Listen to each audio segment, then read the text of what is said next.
NEET 2024 की तैयारी peak पर है और आप सभी को जानकारी है कि 5 मई को इसका एग्जाम होने वाला है। तो आज अगर 19 अप्रैल है तो आपके पास 10 से 12 दिन और बचा है सेट प्रैक्टिस करने के लिए। और उस सेट प्रैक्टिस के दौरान आप अपने ट्रिक और कॉन्सेप्ट को क्लियर कर रहे हैं और उसी के क्रम में हम लोग पीछे साल के आए हुए क्वेश्चन को एग्जाम्पल बना करके उसके कॉन्सेप्ट के साथ उसके ट्रिक को एक क्विक सॉल्यूशन कैसे बने उसका हम लोग एग्जाम्पल देख रहे हैं और लगातार इस तरह का वीडियो हम डालते चले जा रहे हैं। अगर आप चैनल को सब्सक्राइब किए हुए हैं तो आप कंटिन्यू वीडियो को देखते रहिए। चैनल को सब्सक्राइब नहीं किए तो चैनल को सब्सक्राइब कर लीजिए और इसका लाभ आप उठाइए। देखिए 2023 में नीट 2023 में जो क्वेश्चन पूछ रहा है उसी क्वेश्चन का एक पार्ट निकाले हैं। कहता है कि the X T graph of a particle executing SHM मतलब simple harmonic motion is shown in figure, यानी कि फिगर बनाया है। कहता है कि the acceleration of the particle at 2 second is, यानी कि यह एक एसएचएम का ग्राफ बना दिया। अगर आप सिंपल हार्मोनिक मोशन पढ़े होंगे तो आप पढ़े होंगे कि उसका इक्वेशन होता है y is equal to A sine omega t. और अगर इसका हम ग्राफ खींचते हैं तो इसी तरह का ग्राफ आता है जिसको हम लोग कहते हैं साइनसॉइडल ग्राफ। ठीक है, तो यह एक ग्राफ है। तो सबसे पहले चीज है कि ग्राफ को देख करके सिंपल हार्मोनिक मोशन या कोई पीरियोडिक मोशन या कोई ऑसिलेटरी मोशन अगर है तो उससे कौन कौन चीज हम जान सकते हैं। तो सबसे पहले हम लोग इस ग्राफ पर नजर दौड़ाएं। देखिए ग्राफ क्या होता है, आपको एक एग्जाम्पल से इस ग्राफ को समझाते हैं क्योंकि ग्राफ सबसे इंपॉर्टेंट चीज होता है। ग्राफ को देखकर ही सेकंड भर में हम कोई चीज के आंसर बता सकते हैं। तो हम एग्जाम्पल के रूप में मान लीजिए कि यह हमारा एक पाथ है, ये है मीन पोजीशन और ए और बी हमारा एम्पलीट्यूड है, यानी कि यह हमारा मीन पोजीशन हो गया। अब इस पर कोई पार्टिकल एसएचएम करता है तो उसका ग्राफ कैसे आता है इस चीज को जान लीजिए। अब यहीं पैरेलल में हम एक ग्राफ भी बनाते हैं, देखिए ध्यान से। यह पॉइंट होता है 0, यह ऊपर का पॉइंट होता है +1 और नीचे का पॉइंट होता है -1। प्लस और -1 हम क्यों बता रहे हैं, क्योंकि अभी हम बताए कि जो एसएचएम का इक्वेशन है तो y बराबर a साइन ओमेगा टी। तो जिसमें साइन ओमेगा टी में कोई भी साइन का फंक्शन अगर देते हैं ओमेगा टी के स्थान पर तो साइन थीटा का मैक्सिमम वैल्यू होता है 1 और मिनिमम वैल्यू होता है -1। उसी तरह से कॉस थीटा का मैक्सिमम वैल्यू होता है 1, मिनिमम वैल्यू होता है -1। तो जब भी उसका ग्राफ आगे बढ़ेगा तो +1 से -1 के बीच में ही वो सर्कुलेट करेगा। तो इसलिए ग्राफ का ओरिजिन ये हुआ और यहाँ से साइन मैक्सिमम भागेगा तो +1 और मिनिमम भागेगा तो -1। अब कैसे ग्राफ खींचाते हैं आप समझ लीजिए। अगर इस मीन पॉइंट पर, यह हमारा है मीन पॉइंट पर कोई ऑब्जेक्ट है रेस्ट में तो हमारा ग्राफ यहाँ पर आएगा इस O पॉइंट पर। देखिए यह x एक्सिस है और यह y एक्सिस है, y इधर y डैश हम मान सकते हैं, निगेटिव होता है। तो अगर यहां से यह चलना प्रारंभ किया, देखिए चलते चलते चलते चलते इस डायरेक्शन में यह मैक्सिमम पर पहुंच गया, मैक्सिमम डिस्प्लेसमेंट। तो हमारा ग्राफ देखिए आगे की तरफ बढ़ेगा, ऐसे आगे की तरफ बढ़ेगा। देखिए यहां मैक्सिमम पहुंच गया, यही हमारा मैक्सिमम, देखिए मैक्सिमम पॉइंट है। अब यहां से क्या होगा कि अब यह ऑब्जेक्ट फिर इधर लौटना शुरू करेगा। तो लौटते लौटते लौटते एक बार आएगा मीन पॉइंट पर। तो यह ग्राफ भी ऐसे गिरते गिरते गिरते गिरते, देखिए यही मीन पॉइंट है, यहां पर आ गया। तो यह जो ग्राफ बना यह आधा ग्राफ बना क्योंकि इस एसएचएम का आधा रास्ता तय हुआ। कैसे? O से B गया है, B से O आया है। अब आधा रास्ता बाकी कैसे बचेगा कि O से A जाएगा और A से O जाएगा। देखिए बहुत बेसिक चीज समझा रहे हैं क्योंकि यह चीज अगर समझ में आ जाएगा तो सेकंड भर में क्वेश्चन बनेगा। यह कॉन्सेप्ट समझ में नहीं आएगा तो आप लेके बैठे रह जाइएगा, आपसे क्वेश्चन नहीं बनेगा। इसे समझिए ग्राफ कैसे बनता है। तो O से B गया तो यहां से पीक पर चला गया, और बी से फिर ओ पर आ गया, तो देखिए यहां पर आ गया ग्राफ।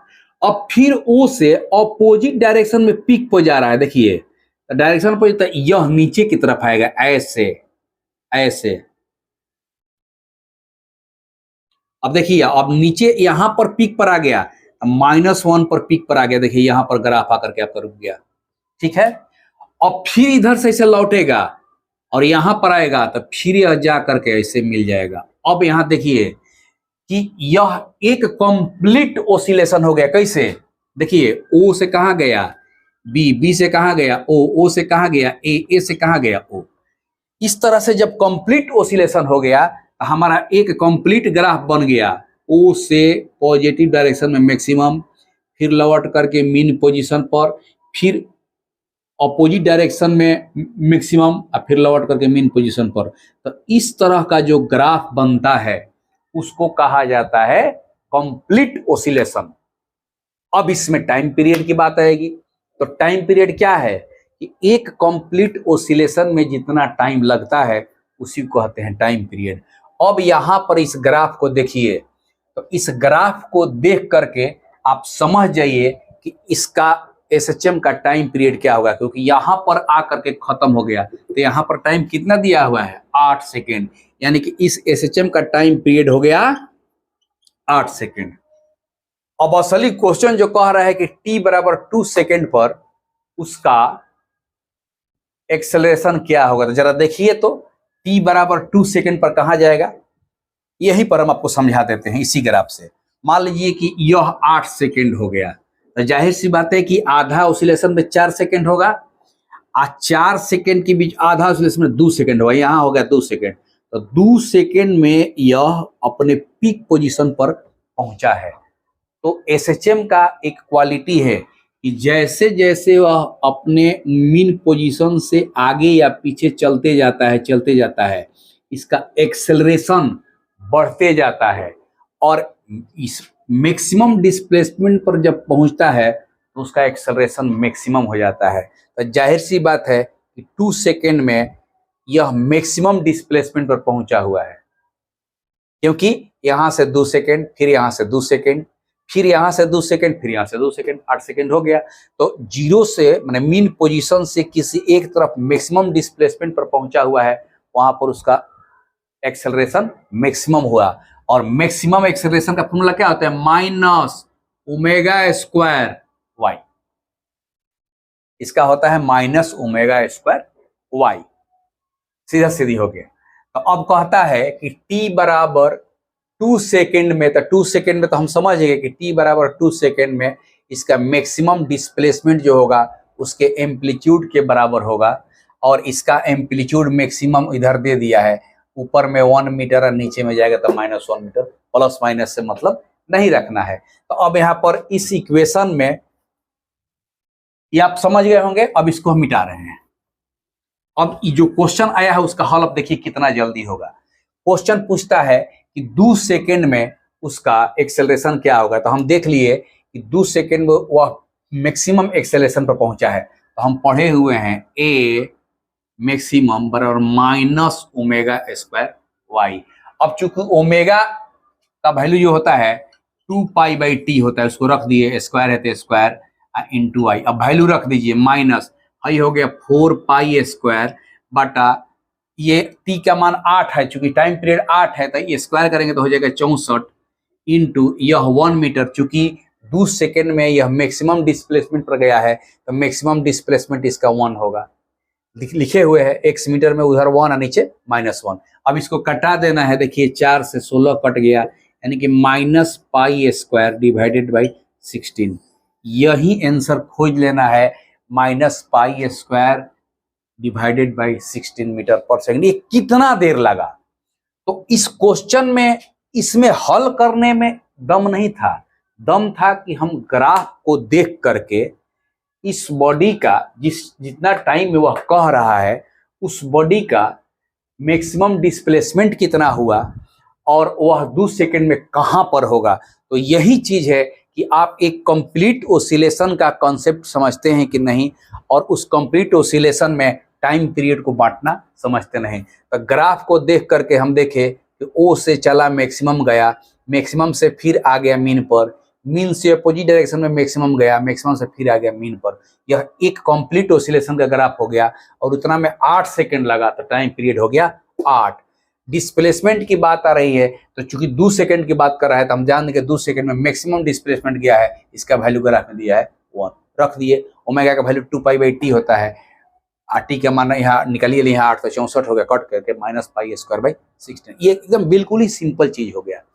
अब इसी क्वेश्चन में मान लीजिए कहता है कि t बराबर 2 सेकेंड, वो कह सकता था कि t बराबर 4 सेकेंड में क्या होगा। तो अब t बराबर 4 सेकेंड में अगर पूछ दे, मान लीजिए यही क्वेश्चन अगर आप उतार लीजिएगा, अब यही क्वेश्चन में मान लीजिए कि t बराबर 2 सेकेंड लगा करके कह दे कि t बराबर 4 सेकेंड, t बराबर 4 सेकेंड में उसका एक्सेलरेशन क्या होगा। तो देखिए t बराबर 4 सेकेंड में कहाँ आ गया है, मीन पोजीशन पर आ गया है, तो मीन पोजीशन पर उसका एक्सेलरेशन 0 हो जाता है। ठीक है, मीन पोजीशन पर अगर उसका एक्सेलरेशन 0 हो जाता है क्योंकि वहां पर उसका डिस्प्लेसमेंट 0 हो जाता है। हम लोग जानते हैं कि कोई भी एसटीएम होता है तो जो उसका एक्सेलरेशन होता है और डायरेक्टली प्रोपोर्शनल टू -y होता है। माइनस चिन्ह इसलिए है जैसे जैसे y बढ़ता है वैसे वैसे एक्सेलरेशन बढ़ता है, लेकिन हमेशा उसका डायरेक्शन उस डिस्प्लेसमेंट के अपोजिट में होता है।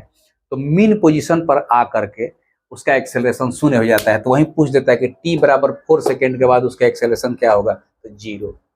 तो इस तरह से अगर आप एसएचएम में एक कंप्लीट ओसिलेशन का ग्राफ जानते हैं और उसका कॉन्सेप्ट को समझते हैं तो ये क्वेश्चन बनाने में आपको कितना सेकंड लगेगा, मुश्किल से 10 से 15 सेकंड में क्वेश्चन बन जाएगा। तो आप जब भी एसएचएम की बात करें और ग्राफ की बात करें तो ग्राफ को देख करके आप सीखिए कि किस तरह से उसमें टाइम पीरियड, किस तरह से एक्सेलरेशन और किस तरह से ये डिस्प्लेसमेंट का कॉन्सेप्ट होता है। तो यह क्वेश्चन हो गया आपका -π²/16 मीटर पर सेकेंड स्क्वायर।